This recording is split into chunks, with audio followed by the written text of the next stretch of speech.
En l'an 262 après la conquête d'Aegon, 35 ans avant le début de la série Le Trône de Fer, Aerys Targaryen, second du nom, monte sur le trône à Port-Réal. Durant les premières années de son règne, le jeune roi s'efforça de maintenir la prospérité des différents États composant le royaume. Les anciens fonctionnaires furent remplacés par de nouvelles têtes, et rapidement le roi Aerys se lia d'amitié avec le jeune seigneur de Castle Rock, Tywin Lannister. Impressionné par ses prouesses et sa sévérité, il ne tarda pas à l'inviter à la cour pour le nommer main du roi. Ce fut une très bonne décision, car les deux hommes étaient complémentaires. Les deux aspirèrent à la grandeur. Pendant que Aerys batifole, Tywin, lui, gère le royaume de manière efficace. Les années s'écoulent, et tout le monde vit en Tywin le véritable dirigeant des 7 couronnes, mais peu l'apprécièrent, dû à sa sévérité et son tempérament. Aerys devint rapidement jaloux de Tywin, et leur relation se compliqua. La santé mentale du roi se dégrada au cours des années suivantes, surtout à cause de la rébellion de Sombreval, durant lequel Aerys fut enlevé et emprisonné pendant plus de 6 mois.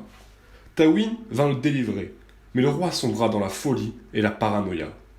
Il rentra en guerre à la cour contre Tywin, mais Tywin resta fidèle au roi. En 281, le roi fit de l'héritier de Tywin, Jaime Lannister, un membre de la garde royale, et de ce fait, les Lannister perdit leur principal héritier. Lord Tywin, furieux de cela, rentra à Castle Rock et abandonna son poste de main du roi. Plus tard, un grand tournoi fut organisé près de Harrenhal, pour célébrer l'avènement du printemps. Tous les grands seigneurs du royaume se réunirent à Harrenhal. Toutes les joutes furent gagnées par le prince héritier Rhaegar Targaryen. Lors de la dernière joute, il fut autorisé à nommer une nouvelle reine d'amour et de beauté. À la grande surprise de tout le monde, Rhaegar passa devant sa femme, Elia Martell, et donna la couronne de rose bleue à Lyanna, fille du seigneur Stark de Winterfell. Cet acte fut scandaleux pour 2 raisons. La première parce que Rhaegar était marié, et la seconde car Lyanna était fiancée au lord Robert Baratheon. Juste après le tournoi, Rhaegar et Lyanna disparurent ensemble. Cependant, ce prétendu enlèvement fut une insulte pour la famille Stark, et dès que le fils aîné Brandon, qui était en route pour épouser sa promise Catelyn Tully, apprit la nouvelle, il se rendit à Port-Réal pour demander des comptes au roi. Il atteignit le 2 jours rouges. Ignorant que le prince Rhaegar était absent, il hurla de sortir, exigeant sa vie. Le roi Aerys fit tout de suite arrêter Brandon Stark pour avoir prévu le meurtre du prince et convoquant son père pour répondre aux accusations. Lorsque Rickard Stark arriva à Port-Royal, il demanda un jugement par combat. Aerys accepta, mais choisit le feu comme champion. Alors que le seigneur du Nord brûlait vivant, Brandon s'étrangla avec ses chaînes en essayant de sauver son père. Par la suite, le roi Aerys demanda à Jon Arryn de lui envoyer les têtes de Robert Baratheon et de Eddard Stark qui étaient ses pupilles. Toutefois, Jon Arryn, au lieu de céder au roi, fit appel à tous ses bannerets et déclara la rébellion envers le trône de fer. Les corbeaux furent envoyés de partout dans Westeros pour demander aux seigneurs de se rejoindre à eux. Mais seuls le Nord, le Val et certaines parties des terres de l'orage et du Conflent acceptèrent cet appel.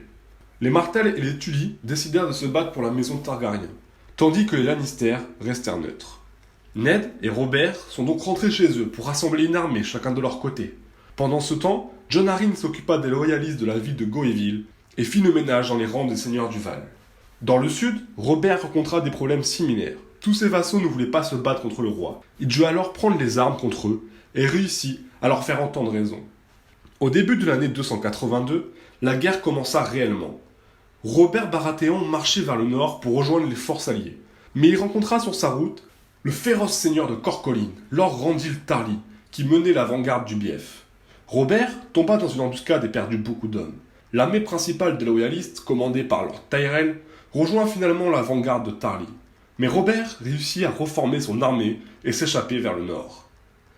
Le seigneur de Haut-Jardin abandonna finalement les poursuites et marcha vers l'est en direction d'Accalmie, la capitale des terres de l'orage.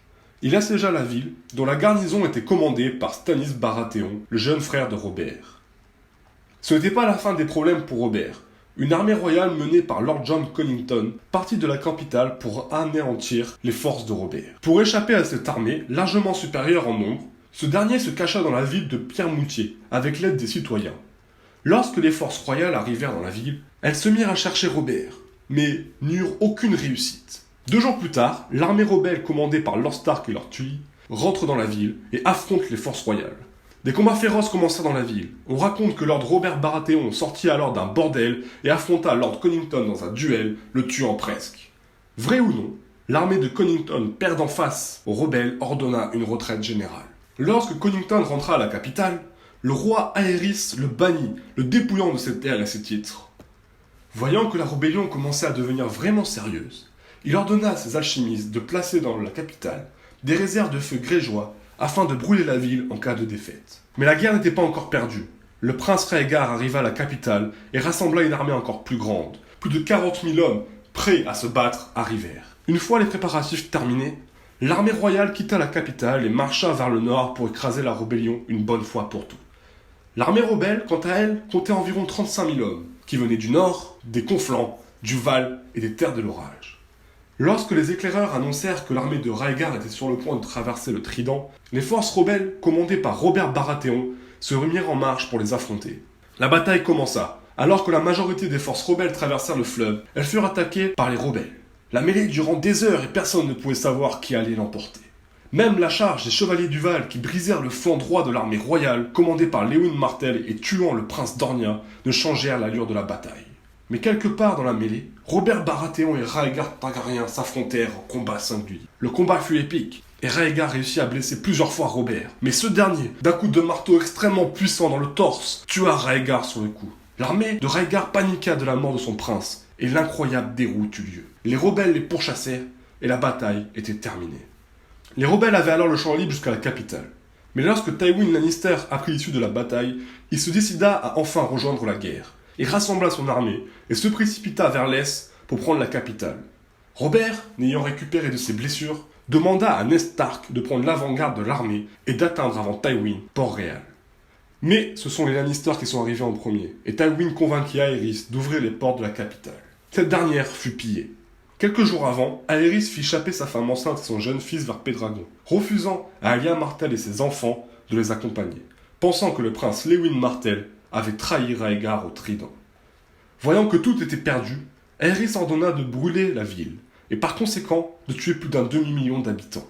Étant le seul garde royal présent, Jaime Lannister prit une décision dure, et brisa son serment, tuant le roi pour éviter la mort de milliers de malheureux. Lord Tywin ordonna à son banneré Gregor Clegane de tuer la princesse Lyanna Martell et ses enfants pour prouver sa loyauté envers les rebelles. Pendant que Robert fut couronné à Port-Réal, Ned Stark se dirigea vers le sud, levant le siège d'Accalmie et atteignit la tour de joie, trouvant sa sœur mourante avec un enfant. Le roi fou était mort et la guerre terminée. Après plus de 300 ans de règne incontesté, la maison Targaryen ne tenait plus le trône de fer et ses derniers membres trouvèrent refuge à l'est.